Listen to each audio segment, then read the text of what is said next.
గత ప్రభుత్వం పంచాయతీలను నిర్వీర్యం చేసిందని ఎమ్మెల్యే దగ్గుపాటి వెంకటేశ్వర ప్రసాద్ ఆరోపించారు. మీ ఇంటికి మీ ఎమ్మెల్యే కార్యక్రమంలో ఆయన నారాయణపురం పంచాయతీలో ఇంటింటికి వెళ్లి సమస్యలను అడిగి తెలుసుకున్నారు. పంచాయతీల పట్ల కూటమి ప్రభుత్వం ప్రత్యేకమైన దృష్టిని పెట్టిందని ఎమ్మెల్యే దగ్గుబాటి వెంకటేశ్వర ప్రసాద్ తెలిపారు.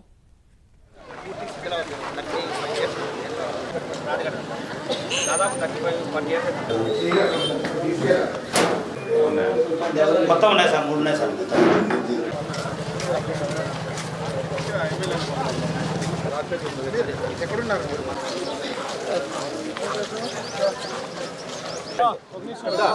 మీరు కొంచెం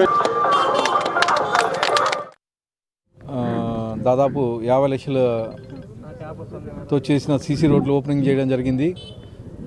ఈ రూరల్ మండలానికి దాదాపు 3 కోట్ల రూపాయలతో సిమెంట్ రోడ్లు శాంక్షన్ చేయడం జరిగింది. ఆల్మోస్ట్ అన్నీ కంప్లీట్ అయిపోయినాయి. రేపటి నుంచి అన్నీ ఒక్కొక్క రోడ్డు ఓపెనింగ్ చేయడం జరుగుతూ ఉంది.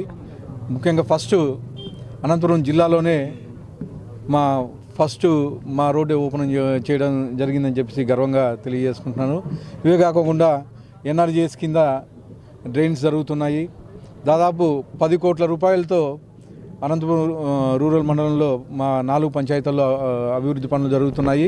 కేవలం మా ముఖ్యమంత్రి వాళ్ళు నారా చంద్రబాబు నాయుడు గారు వచ్చిన తర్వాత ఇంతకుముందు ఏవైతే పంచాయతీలన్నీ నిర్వీర్యం చేస్తున్నారు, మా ముఖ్యమంత్రి వర్యులు ఛార్జ్ తీసుకున్న తర్వాత పవన్ కళ్యాణ్ గారు ఆధ్వర్యంలో దాదాపు 10 కోట్ల రూపాయలు ఎన్ఆర్జీఎస్ వర్క్స్ అయితే ఏమి, తర్వాత మా స్టేట్ ఫండ్స్ అయితే ఏమి మొత్తం రిలీజ్ చేయడం జరిగింది.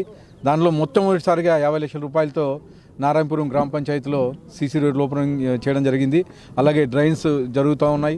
అలాగే ఇంకా ఇక్కడ రుద్రంపేటలో 4.5 కోట్లతో తార్ రోడ్ వర్క్ జరుగుతూ ఉంది. అలాగే ఇక్కడ 5 కోట్ల రూపాయలతో 3 నెలల కిందట ఒక బ్రిడ్జి ఓపెనింగ్ చేయడం జరిగింది. అది కానీ ఆల్మోస్ట్ ఒక 50% కంప్లీట్ వర్క్ అయిపోయింది. అది కానీ త్వరలోనే ఒక 3-4 మంత్స్లో దాన్ని కానీ కంప్లీట్ చేసేసి అది కంప్లీట్ చేస్తే దాదాపు ఇక్కడ ఉండే విలేజెస్కి 11-12 కిలోమీటర్లు దూరం తగ్గుతుంది అనంతపురం నుంచి.